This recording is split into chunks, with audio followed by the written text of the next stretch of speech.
Hello, everyone, and welcome back to Tea with the Queens. I'm excited. I'm always excited to come on Tea with the Queens. Well, we talk about transformation, we empower each other, and we take those skills that we gain and we acquire and we apply them to our personal lives and to our businesses.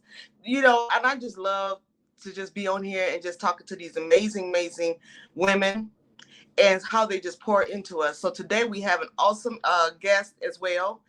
Coach K is what they call her. So her name is Carmen Simone. And she's going to be sharing with us her journey. She's going to be sharing with us about her foundation. And she's just going to give us some words of encouragement. And she's just really going to pour into us today. So I'm excited as always to learn something new, to be ministered to be encouraged, all those things I just look forward to. So I'm going to bring Miss Carmen Simone, Coach K, up, and we're going to ask her to let us know who she is.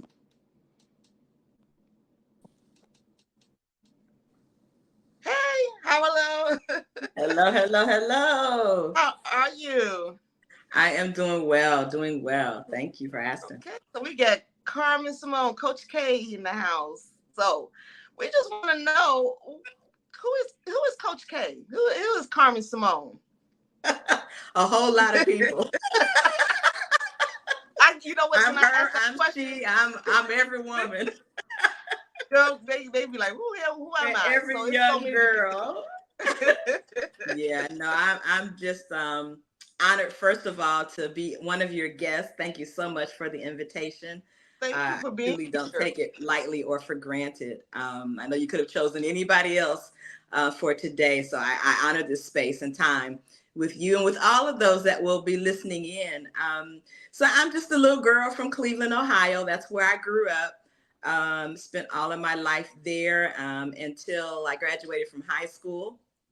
After high school, I always add this caveat in there because it was not originally my idea, but it worked out well. My mother and one of her uncles who had been in the Army got together and they designed this plan for me and thought it would be a good idea for me to join the Army as well.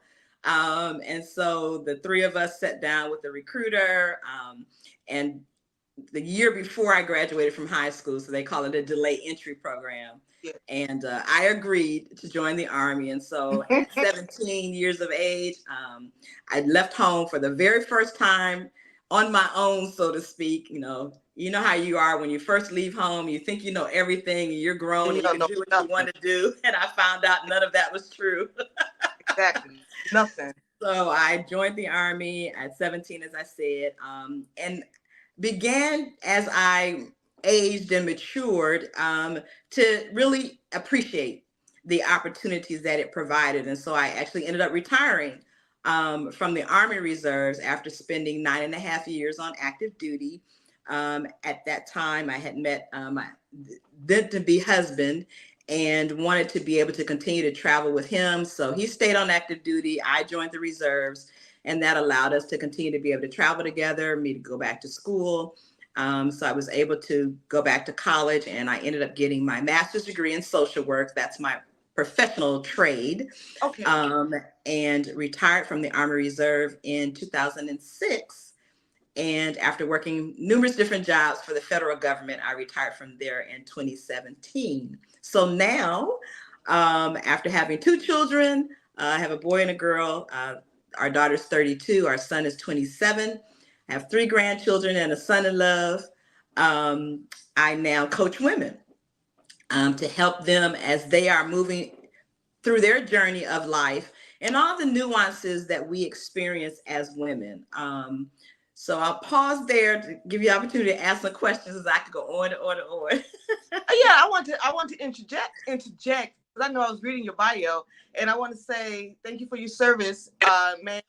Because I was enlisted in Army as well, and then Yes. Army Reserve, and then National Guard, and I was enlisted. But I know that you retired as a major. I did. So thank you for your ma'am, the proper address. So Thank you. thank you for your service, and I want to explain to those that are listening, those who really don't know about that particular world, that is a whole nother world. And when we come and they make the charge and take the commitment to serve their country, that's a big deal. It is really a big deal. So, and then to move up in the ranks as far as an officer, the demands, the responsibilities, and the knowledge that you have to have. So we can't down because we got to acknowledge the we got to acknowledge the position and respect that rank. So I just wanted Yeah. to really interject right there with that, and thank you for your Yeah. service. Thank you. Thank Yes, you. and also what you were saying too, that you retired from social work. So were Mhm. you working private or were you working government with that? I worked primarily for the federal government. When we first transitioned into the Maryland area, I did work for a private entity in a residential facility where they had boys and girls. They had different cottages. And so I spent about 6 months working in that area until I was able to get a federal government job. And then that time I continued to work for the federal government until I retired in 2017.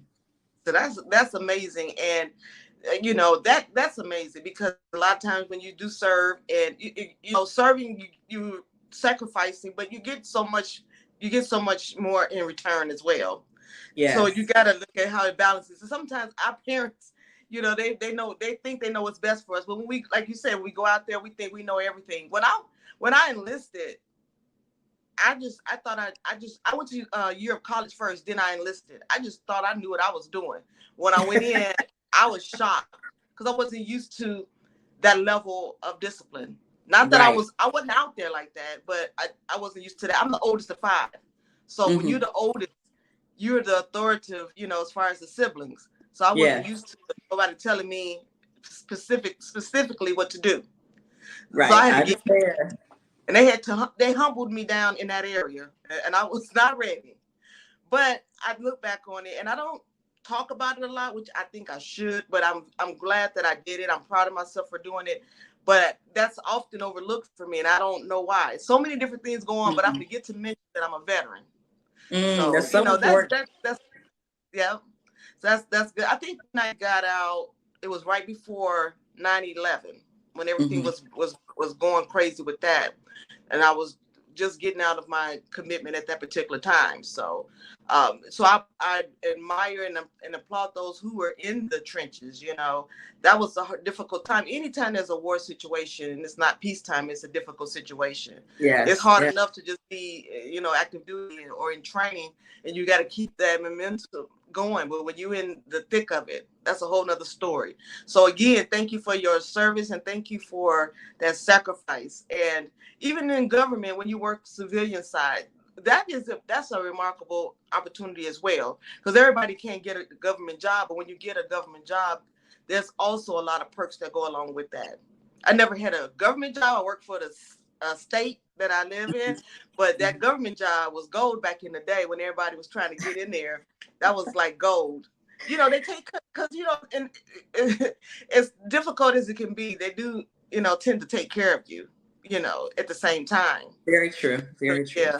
So, what is it that you do as far as your foundation? I know that you're a coach. Well, let's talk about you being a coach first. How did that come about? You being Coach K. Yeah, so I am very much aware at this point in my life of the connections with my personal experiences and experiences with others and their families. That is what led me into social work, and then it's what has led me into coaching women. And so, as I said, I'm a licensed clinical social worker, and I maintain um, those credentials because I think it's important to always stay aware and stay current and be relevant with the population that you're serving. And so that gives me a balance. With Yes. my coaching, I really initially wasn't sure what people group. I was trying to catch everybody, and I began to realize, no, you got to narrow that down and find your niche. Yep. You gotta let you down. Um, and I think it just was kind of an evolution of my discovering my strengths and being able to be open and honest and sometimes transparent as appropriate about some challenges that I've had in life and even some trauma. And so that really led me to be able to narrow down my focus to women, but women, we all have a story, and many of us have had some adversities in our life.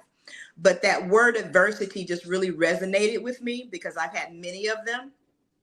But what I know to be true is even in the difficulties of life, you can get through them. And we all may need various types of supports, but those supports are available. Sometimes it's just being aware and understanding how to connect.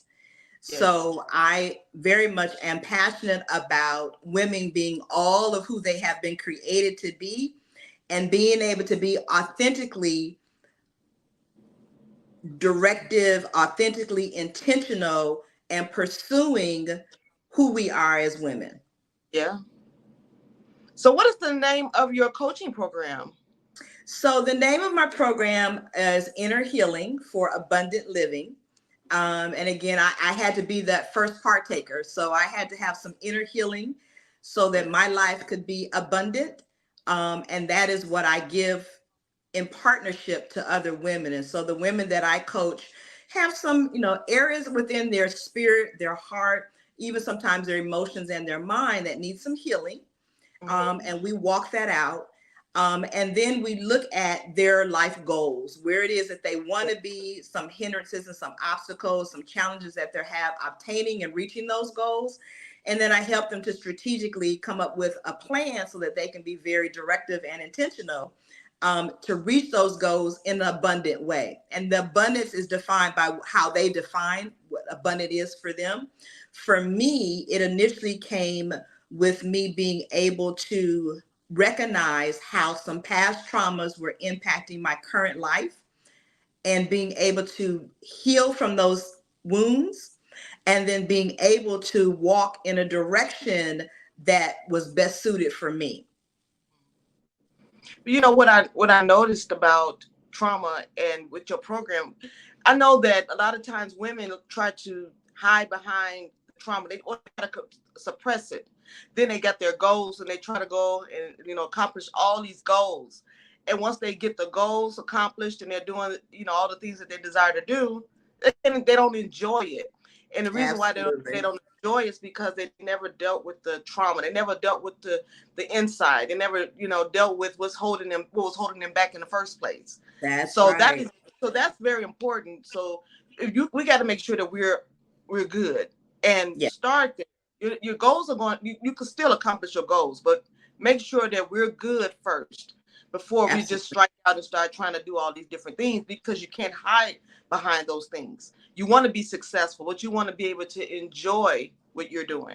So that's very, very, very important. I just wanted to kind of put that out there because you got a lot of people, women, men and women, they just say, hey, I want to go out here and I want to start a business, or I want to, create my own, even my own foundation.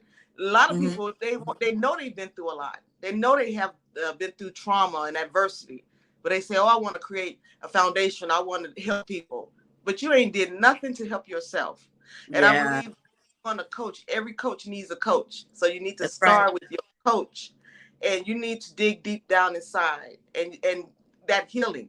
I remember years ago, I think in 2012, I thought about what I wanted to do as far as business. So much had happened at that time that I was so broken. And from Hmm. 2012, it took me years to really say, okay, I'm ready now. I didn't want to deal with anything. I didn't want to talk about it. I didn't want to deal with it. I was content just coasting through life. But I knew that it was more. Now, Yeah. dealing with those things, yeah, I really had to deal with them. I didn't have a coach per se, but I should have, at that particular time. But I had to deal with a lot of different things. And once I started to realize, oh, I want to enjoy life. I want to enjoy what I was doing. It was sweeter on the other side. So you Yeah. really got to, so I would say this program is very, very important, especially when you're trying to launch into other things in your life, whether it's a business, whether it's in marriage, whatever the case, even if, you're bringing a child into this world, Yes, indeed. sure that you healed, on the inside, make sure you're dealing with those traumatic issues and that adversity. So Absolutely. I want to put your website down. So this is where they can come to get more information about your coaching program. They can come there to get more information about the program, to connect with me. There's a way that they can put in their information and send me an email.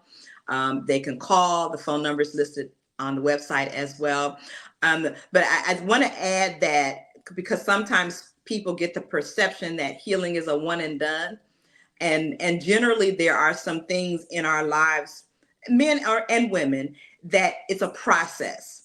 And Yes. so, as we're discovering some of those layers, and we're peeling those layers off, or ripping those those layers off, there's roots that we really have to attend to, and those roots are being nurtured. And sometimes what people don't understand is that, as you were saying, masking and working over trauma and doing various things, we're not still attending to those roots. Right. And even within our brain, neuroscience tells us that the brain can heal, and that the cells within our brain can be redesigned. Right. So the word never is not a word that I allow my clients to use, because it just may not be right now. And therapy sometimes is needed before coaching. Sometimes Yes. therapy is needed after coaching. But the process and the journey definitely has its stages, and we have Yeah. to attend to each and every area along those stages in that journey. Yeah, that's important too, because like what I was saying, I was kind of like, oh, let me skim. But like you said, sometimes that, like you said, the healing is there and the restoration could be there, but we cannot forget the process. And so when you were saying the process, so yes, make sure you listen to Coach K about the process. I was going from the trauma to the results, but there's always that middleman. That middleman, you have to deal with that middleman. So that was a great that was a great point, that a lot of times you can hear podcasts or you can hear different interviews, and it's like, okay, yeah, the healing and goals and everything like that, but we thinking, oh, okay, we're gonna come in and gonna talk about it a little bit, put it on paper, and we're gonna talk about it and deal with it a little bit, and then we're gonna move on. But like you said, it's the layers, because when you unfold one layer and there's something else there, and you got to get to the root of it. So thank you for sharing that. Thank you for You're sharing that, welcome. You're because welcome. yeah, that was needed. That was needed, because I want them to understand the depths of what this is that we go through. And that also, that helps me. I didn't even look at it like that. I Mm, just saw it as, when you think about coaching, and whatever degree of coaching that you receive or that you give, you don't think about, you just look, you think about results. That's what mhm, you're thinking about. mhm. But in the meantime, you got to understand is that it's a building process. Yes. And you got to, sometimes you have to take down walls, and you got to take them down brick by brick by That's right. brick. But Mhm. it's all a win-win situation, because you're going to get to the point where you are reaching those goals, but at the same time, you're dealing with the roots, so that those roots are dug up in it, in those that foul, those foul weeds and all those other things won't come back, or they'll try to peek in, but you'll know what to do with it. So Absolutely. It's like, it's like replanting and repotting a flower. yeah, Sometimes you have a flower that has outgrown the pot that it's in, and it needs to be taken out of that and repotted, so the soil has the yeah, opportunity to nurture the roots and allow the roots to expand. Sometimes the plant has to be repotted because the roots are not growing, for various reasons. And what I like to share with clients is, my goal and role as a coach is to help you emerge and to evolve and move forward. And yes, we all have the internal capacity to do that. Sometimes that capacity just has to be challenged, and it has to yes, be brought to our awareness, what is already innately within us. So it's not so much that I'm instilling something that's not present. Is making the client aware of what's within them, that they have the ability to be who they want to be and to be where they want to be in life. yes. And that's where the abundant living and healing comes from. And Yes. and I always say, this is your life. Let's do what we got to do so that we can enjoy it, because this is what you get. So Hmm. I always say the duration is one thing, but the quality is another. You can live Yeah, to I like that. 60, but that quality there, and you can live to be 100. You still want the quality of life, so it's not so much Absolutely. duration as you want to be happy. And that's just kind of how I see it. I want to be happy. And I Yeah. want to And enjoy it the fruits doesn't of my take, labor. really, it doesn't take a long time. If you think about a surgeon is skilled um, to go in, take care of the medical matter, and then the healing process from that surgery is the longer portion. The surgery Yes. itself is the shorter part. And so, that's another way that I help clients to understand. I'm kind of like that surgeon. You tell me what the condition is, you tell me what's going on. I'm going to get in there and I'm going to cut and I'm going to dig and I'm going to, stitch those things together with your help, but you're going to walk out that healing process. Mm-hmm. So, and then I'm here to be the one that you come back and check in with, just like you go back for your medical checkups. And if there's some rehabilitation that is still needed, we're going to create that together. Wow. So it's not me telling the person what to do. It's me helping them to see what's needful and necessary based on the goals that they have already established, where therapy is a Yeah. little different. And so sometimes people get coaching and therapy confused, but they're not the same two things. Right. They're not. And that's the thing too. For a lot of people that's coming into coaching, they're leaving the professional uh, world of social work or counseling, uh, uh, psychology, whatever they're doing, psychiatry. They're coming Mm-hmm. over to coaching, and you got to be careful not to, intertwine the two. But Yeah. at the same time, I know that having the background, like you say, of the therapy, that is beneficial, because a lot of times with coaching, not to say coaching and being certified is not important, it is, but we don't get the skill set of the solution, the solutions, or to be able to say, hey, be able to identify certain things and say we Right. need to be over here.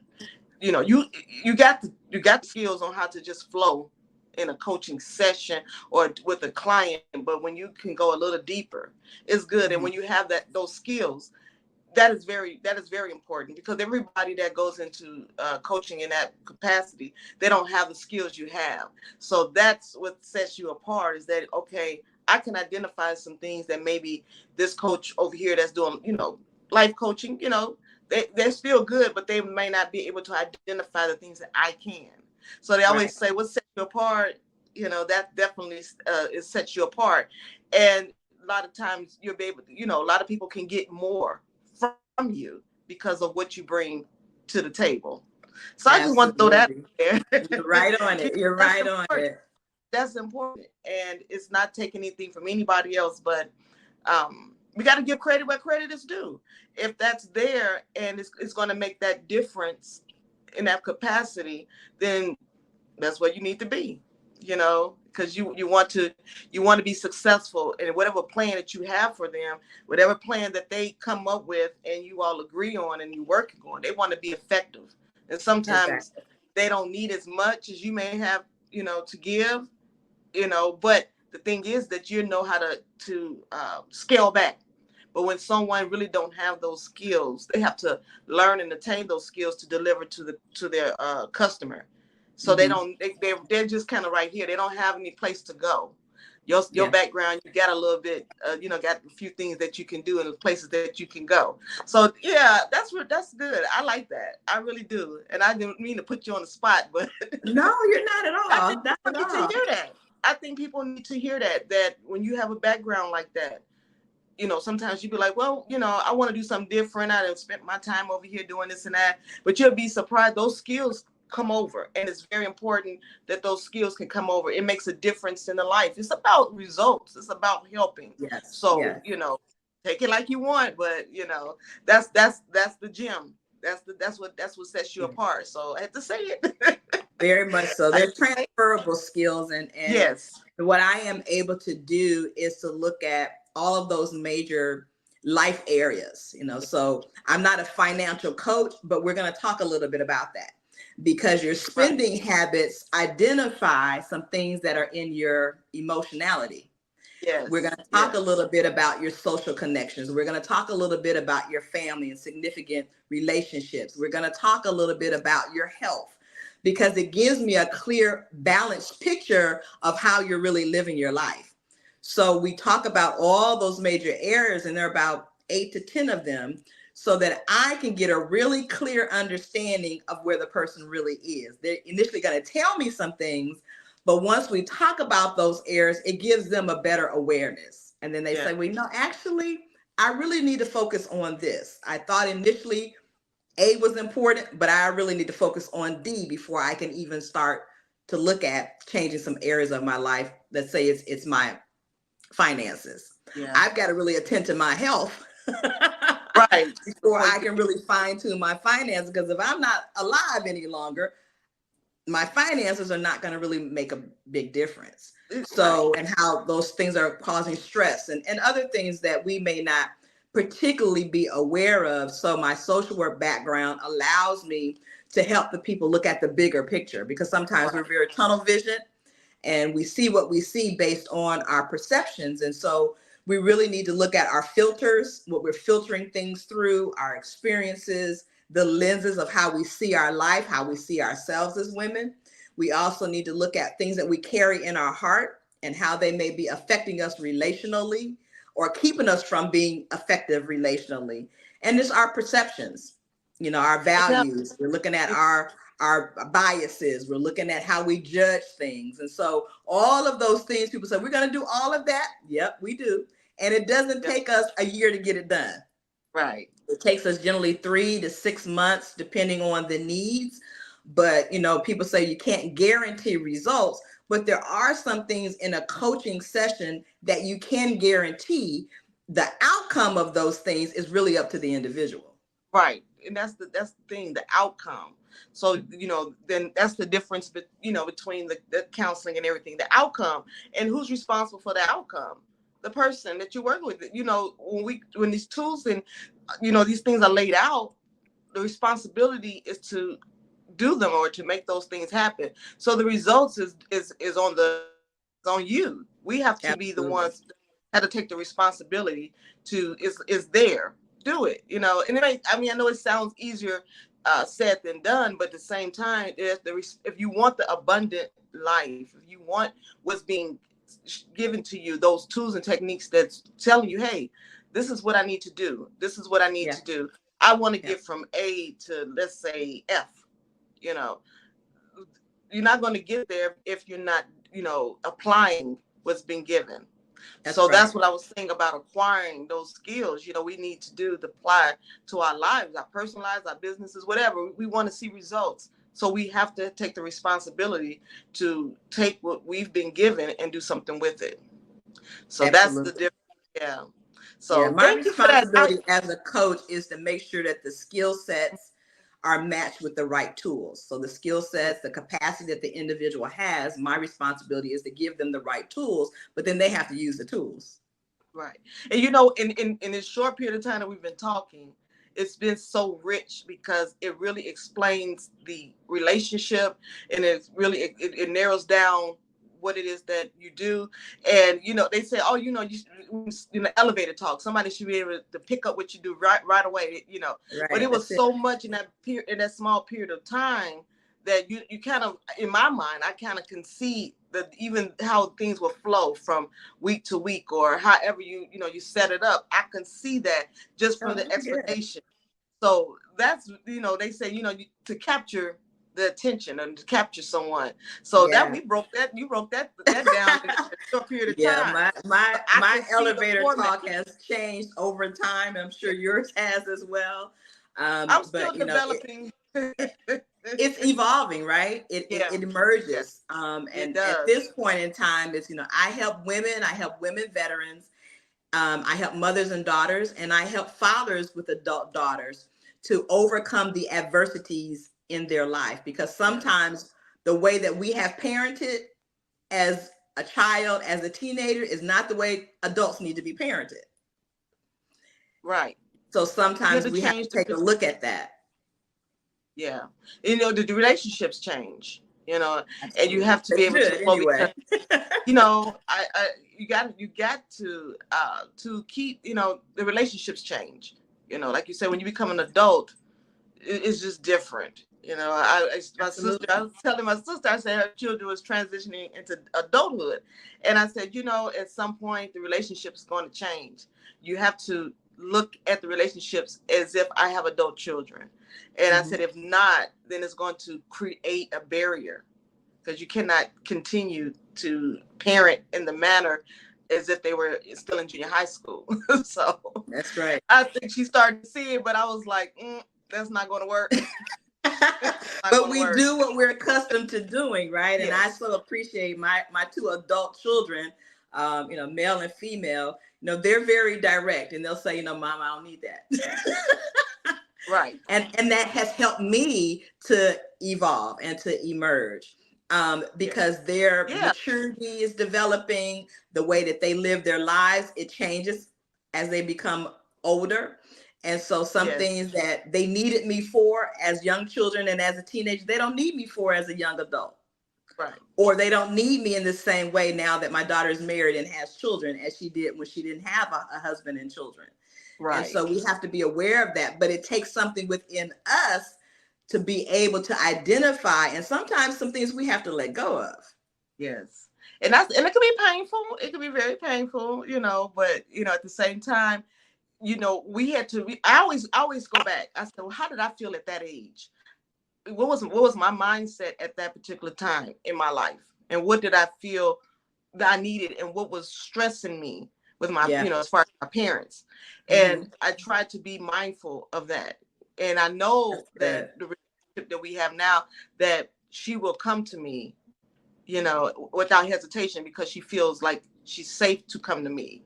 But That's if key. I had not changed, she would just not come to me on purpose just because she didn't want to acknowledge the fact that I might have been right or that I was told you anyway. That makes a difference. If I just say step Absolutely. back, she'll come to me and I'll say, oh, you know what, have you tried, this way, or have you tried that way? It just makes a huge difference. So that's something that I had to learn. And Yes. I'm okay with that now. At first I was like, I want my children I want them to be young again. I didn't want to let go. But It's life a life transition. make you let go. Yeah. It was they're going to. So I know, sometimes how my mom felt, and I can imagine. I had two. I can imagine my mother had five. I can imagine that transition Mm. happening 5 times. My. That's hard. You have to eventually let go. It So can be. yeah, We have to let go of who they were. And sometimes we have to let go of who we wanted them to be. They're their own person. And they definitely, just as we needed the opportunity to discover life as an adult, so do they. So if you're having any challenges with your adult daughter, whether you're male, female, mom, dad, let's talk, reach out.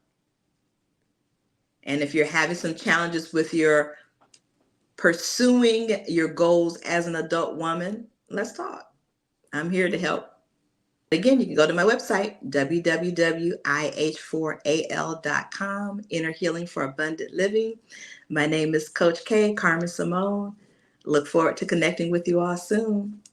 Peace and blessings. Bye-bye.